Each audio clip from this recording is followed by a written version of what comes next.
La porte de la prison d'Evin, pulvérisée par une frappe israélienne.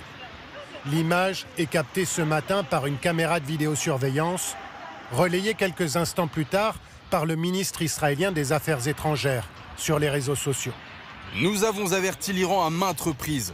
Arrêtez de cibler les civils. Notre réponse, vive la liberté, bordel. La panique et la destruction juste après l'attaque. Ce n'est pas n'importe quelle prison que les Israéliens ont attaquée, mais bien un symbole du régime iranien. Evin est connu pour être le lieu où sont placés les prisonniers politiques et les détenus de nationalité étrangère.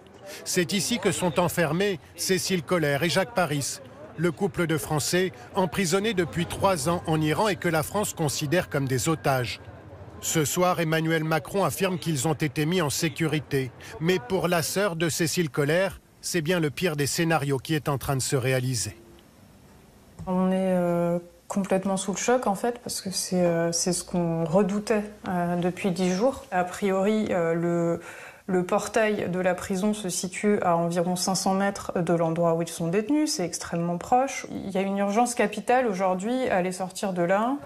Malgré les dégâts, le régime iranien affirme qu'Evin reste sous contrôle. Contre la prison, Israël a multiplié les frappes aujourd'hui sur Téhéran avec une force sans précédent. Plus de 100 bombes auraient été larguées sur la capitale iranienne d'après l'armée israélienne. Le quartier général des gardiens de la Révolution et le siège de la sécurité intérieure ont notamment été pris pour cible.